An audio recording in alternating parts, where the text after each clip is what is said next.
ಏನಾದರೂ ಒಂದು ಬಿಸ್ನೆಸ್ ಮಾಡಿ ಅದರಲ್ಲಿ ಹೆಸರು ಮಾಡಬೇಕು ನಾನು, ಇಲ್ಲ ನನ್ನ ಲೈಫ್ ಸೆಟ್ಲ್ ಮಾಡ್ಕೋಬೇಕನ್ನೋ ಮೈಂಡ್ ಸೆಟ್ಟಲ್ಲಿ ಇದ್ದಿದ್ದು. ಯೂಟ್ಯೂಬ್ ಬಂದಮೇಲೆ ನನ್ನ ಲೈಫೇ ಚೇಂಜ್ ಆಗೋಯ್ತು.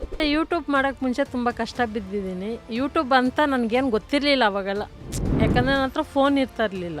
ಹೌದು. ನಂದು ಏನಂದರೆ ನಂದು ಎಜುಕೇಷನ್ ಇಲ್ಲ. ನಾನು 9ನೇ ಕ್ಲಾಸ್ ಪಾಸು, SLC 3 ಸರಿ ಫೈಲು. ಹಾಗಲಕಾಯಿನ ನಾವು ಕಹಿ ಅಂದ್ಕೊಳ್ಳೋದಕ್ಕಿಂತ ಅದನ್ನು ಉಪ್ಪು ನೀರಲ್ಲಿ ಒಂದು 10 ನಿಮಿಷ ನೆನೆಸ್ಬಿಟ್ರೆ ಕಹಿ ಅನ್ನೋದೇ ಇರೋಲ್ಲ. ಅದನ್ನು ಎಣ್ಣೆನಲ್ಲಿ ಫ್ರೈ ಮಾಡಿಬಿಟ್ರೆ ಕಹಿನೇ ಹೋಗ್ಬಿಡುತ್ತೆ. ಆರಾಮಾಗಿ ನಾವು ಸ್ನ್ಯಾಕ್ಸ್ ಥರ ತಿನ್ಬೋದು. ಇವರೊಬ್ಬರು ಕೊಬ್ಬರಿ ಎಣ್ಣೆ ಅಂತಾರೆ, ಒಬ್ಬರು ಎಳ್ಳೆಣ್ಣೆ ಅಂತಾರೆ, ಒಬ್ಬರು ಈ ಕಡೆ ಗ್ರೌಂಡ್ನಟ್ ಅಂತಾರೆ, ಆಲಿವ್ ಅಂತ. ನೀವು ಯಾವ್ದು ಯೂಸ್ ಮಾಡೋದು? ಎಣ್ಣೆಯಿಂದನೂ ಟೇಸ್ಟ್ ಬರೋದಿದ್ದಾವೆ ರೆಸಿಪಿಗಳು. ಇವಾಗ ಎಣ್ಣೆ ಬದನೆಕಾಯಿಗೆ ಎಣ್ಣೆನೇ ಹಾಕಿಲ್ಲ ಅಂದರೆ ಆಗುತ್ತಾ? 1 ಸ್ಪೂನ್ ಹಾಕಿ ಮಾಡಿದ್ರೆ ಅದು ಒರಿಜಿನಲ್ ಟೇಸ್ಟ್ ಬರೋಲ್ಲ. ಅದು ಸ್ವಲ್ಪ ತೇಲ್ಬೇಕು ಎಣ್ಣೆ, ಆವಾಗ ಟೇಸ್ಟು. ಚಿಕನ್ ಗ್ರೇವಿಗೆ, ಚಾಪ್ಸ್ಗೆಲ್ಲ ಸ್ವಲ್ಪ ಎಣ್ಣೆ ತೇಲ್ತಾ ಇದ್ರೆ ಟೇಸ್ಟ್ ಕೊಡುತ್ತೆ.